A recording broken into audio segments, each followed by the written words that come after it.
Hello guys, welcome back to my success ladder YouTube channel. দেখো এর আগে আমি তোমাদের চারটা টেন্স নিয়ে শিখেছিলাম। কি tense? Simple present tense, present continuous tense, present perfect tense আর প্রেজেন্ট পারফেক্ট কন্টিনিউয়াস টেন্স। আজকে আমরা সেই টেন্সগুলোর থেকেই আমরা কোশ্চেন মার্ক দিয়ে কিভাবে ট্রান্সলেশন করতে হয় সেটা জানবো। প্রথমে কি আছে যে রাম কখন ভাত খায়, রাম কখন ভাত খায়, তাই তো? তাহলে এই টেন্সের স্ট্রাকচারটা কি আগে জেনে নিই। প্রথমে হয় ডাব্লিউএইচ ওয়ার্ড। ডাব্লিউএইচ ওয়ার্ড মানে কি কি?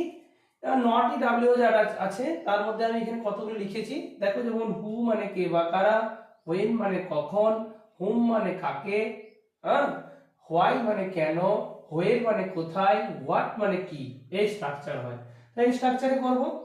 প্রথমে ডাব্লিউএইচ ওয়ার্ডটা বসাতে হবে, দিয়ে হেল্পিং ভার্ব বসবে, দিয়ে সাবজেক্ট বসবে, দিয়ে ভার্বের এক নম্বর রূপ, দিয়ে অবজেক্ট, দিয়ে রেস্ট, দিয়ে কোশ্চেন মার্ক হবে। এই স্ট্রাকচারে হবে।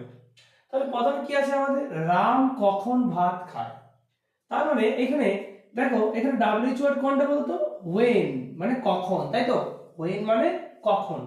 তাহলে কখনটা আগে বসে যাবে। কখন এসেছে কি? ওয়েন। হয়ে গেল। এবার কি বসবে? Helping verb. আচ্ছা, এখানে হেল্পিং ভার্ব কোনগুলো? না, হেল্পিং ভার্ব হচ্ছে be verb, have verb, do verb আর মোডাল ভার্ব। এগুলোকে হেল্পিং ভার্ব বলে।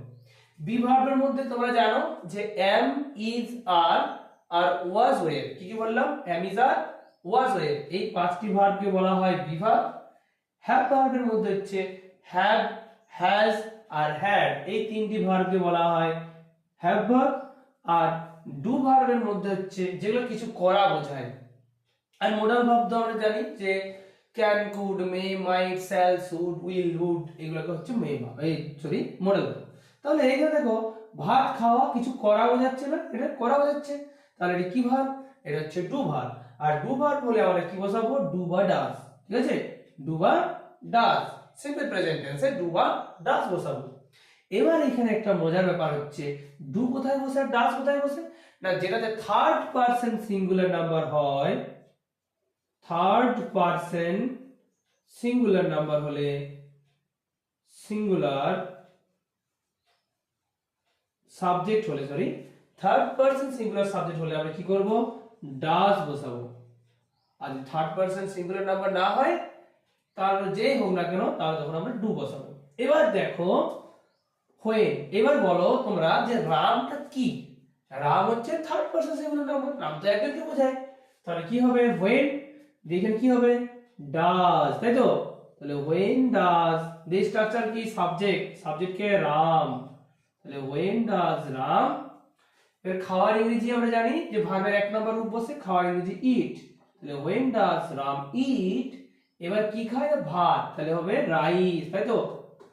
এবার লাস্টে কোশ্চেন মার্ক, শেষে কোশ্চেন মার্ক হয়ে যাবে। তাহলে when does Ram eat rice, এটা মানে রাম কখন ভাত খায়। এবার দেখি আমরা অন্য একটা দিই, অন্য একটা করে দেখি। এবার ধরো এরকম একটা আছে, সে কেন কাঁদছে, সে কেন কাঁদছে, তাই তো? এবার এটাকে আমরা ট্রান্সলেশন করব। তাহলে এখানে দেখো, এখানে কোনটা বলতো? ডাব্লিউএইচ ওয়ার্ড না কেনটা? কেন ইংরেজি কি? কেন ইংরেজি হচ্ছে হোয়াই, তাই তো? হোয়াই। তাহলে হয়ে গেল হোয়াই। এবার কি বসবে? Helping verb. তো এবার দেখো, সে কাঁদছে, এটা কন্টেন্স না প্রেজেন্ট কন্টিনিউয়াস টেন্স। আর প্রেজেন্ট কন্টিনিউয়াস টেন্স আমরা জানি প্রথমে সাবজেক্ট বসে, দিয়ে অ্যামিজার বসে, দিয়ে ভার্বের সঙ্গে আইএনজি যোগ, তাই তো? প্রথমে সাবজেক্ট, এই স্ট্রাকচারটা হয় অ্যামিজার, দিয়ে ভার্বের সঙ্গে আইএনজি যোগ, তাই তো? এই স্ট্রাকচার হয়। তো এখানে দেখো অ্যামিজার হচ্ছে কি? Helping verb. কারণ আমি হেল্পিং ভার্ব বলেছিলাম যে বি ভার্ব, হ্যাভ ভার্ব আর ডু ভার্ব আর মডাল ভার্ব এগুলো হয়। তাহলে এখানে অ্যামিজার তো রয়েছে, আগেরটাই যেমন ছিল না, এখানের মধ্যে বি ভার্বও ছিল না, না ছিল বি ভার্ব, না ছিল হ্যাভ ভার্ব, না ছিল মডাল ভার্ব। তাই আমরা ডু ভার্বটা নিয়েছিলাম। যখন থাকবে না তখন তোমরা ডু ভার্বটা নিবে। কিন্তু এখানে দেখো অ্যামিজার তো রয়ে গেছে, তাই আমরা কি করব? এখানে অ্যামিজারের মধ্যে একটা বসাবো। তার আগে আমাদেরকে কি করতে হবে? সাবজেক্ট অনুযায়ী বসাতে হবে। আচ্ছা, এখানে সে কে আছে? সে, সে ছেলে হোক আর মেয়ে হোক একজন বোঝাচ্ছে, তাহলে একজন বোঝালে আমরা জানি হি বসে, এই সরি ইজ বসে। তাহলে এটা কি হবে why is he or she, যেটা পারবে সেটাই ঠিক। তাহলে why is he or she crying, তাই তো, ক্রাইং কোশ্চেন মার্ক, যেহেতু এটা আমার প্রেজেন্ট কন্টিনিউয়াস টেন্স। তাহলে কি হলো, প্রথমে ডাব্লিউ ওয়ার্ড বসিয়েছি, তারপর হেল্পিং ভার্ব এখানে হচ্ছে যেহেতু এটা প্রেজেন্ট টেন্স তাই সে কাজ, যেটা যদি আমরা ট্রান্সলেশন করি হি ইজ ক্রাইং হতো, তাই এখানে হলো ইজ হি ক্রাইং।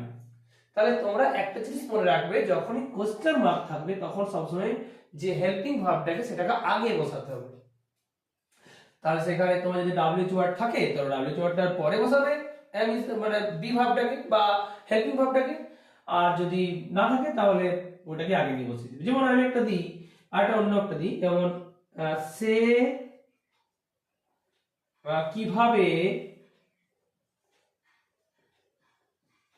কিভাবে বিদ্যালয়ে যাচ্ছে বা গিয়েছে, বিদ্যালয়ে গিয়েছে, তাই করি বিদ্যালয়ে গিয়েছে। তাহলে প্রথমের মধ্যে কি হয়, কিভাবে। আচ্ছা কিভাবে ইংরেজি এখানে দেওয়া নেই, তো বলে দিচ্ছি হাউ। হাউ মানে কিভাবে, ঠিক আছে, হাউ মানে কিভাবে। তাহলে এটা কি হবে হাউ, তারপর কি বসে হেল্পিং ভার্ব। দেখো এবার টেন্সটা অনুযায়ী তোমরা হেল্পিং ভার্বটা বসাবে। আমি কিভাবে এটা বাদ দিই, দেখো সে বিদ্যালয়ে গিয়েছে, আমরা জানি যে টেন্সের শেষে এচি এচো এচি যোগ থাকে, সেগুলো কি হয় না প্রেজেন্ট পারফেক্ট টেন্স হয়, তাই তো। তাহলে এটা প্রেজেন্ট পারফেক্ট টেন্স, আর প্রেজেন্ট পারফেক্ট টেন্সের স্ট্রাকচার কি, প্রথমে সাবজেক্ট বসে, দিয়ে হ্যাভ এস বসে, দিয়ে ভার্বের থার্ড ফর্ম বসে, তাই তো। তাহলে হাউ, তাহলে এখানে হ্যাভ এস এর মধ্যে একটা বসবে। আচ্ছা এখানে দেখি কে আছে, সে আছে, সে, তাহলে সেটাকে, সে হচ্ছে একজনকে বোঝাচ্ছে, তাহলে হ্যাজ হবে। তাহলে হাউ হ্যাজ, এই স্ট্রাকচারে দেখো করছি, প্রথমে ডাব্লিউ ওয়ার্ড, দিয়ে হেল্পিং ভার্ব, দিয়ে সাবজেক্ট, তাই তো। সাবজেক্ট কে আছে হি অর সি, দিয়ে কি করব, আচ্ছা সবসময় ভার্বের এক নম্বর রূপ বসবে না, এটা কিন্তু টেন্স অনুযায়ী বসবে। এটা কিন্তু আমি এটা জাস্ট সিম্পল প্রেজেন্ট টেন্সে লিখেছিলাম, ঠিক আছে, এটা কিন্তু সবসময় বসবে না, তোমরা মনে রাখবে। তাহলে how has he or she ভার্বের থার্ড ফর্ম, তাই তো, এটা present perfect tense, third form হবে। থার্ড ফর্ম কি হবে এখানে, যাওয়া, যাওয়ার থার্ড ফর্ম কি গো, ওয়েন, গন। গনের পর আমরা জানি টু বসে, গন টু স্কুল, তাই তো, স্কুল। আচ্ছা তোমরা এরকম ভাবে সব টেন্স গুলো তোমরা করে আসবে, এইভাবে তোমরা ট্রান্সলেশন করো। যদি কোনো অসুবিধা হয় তোমরা আমাকে জানাবে, আমি অবশ্যই সেটা যত তাড়াতাড়ি সম্ভব উত্তর দেওয়ার চেষ্টা করব। তোমাদের যদি ভিডিও ভালো লাগে তোমরা অবশ্যই লাইক, শেয়ার এবং কমেন্ট করবে। কমেন্ট করতে এবং এরপর তোমরা কি ভিডিও চাও সেই বিষয়ে মতামত জানাতে কিন্তু ভুলবে না। আর অবশ্যই চ্যানেলটা তোমাদের যদি ভালো লাগে শেয়ার করো, ঠিক আছে।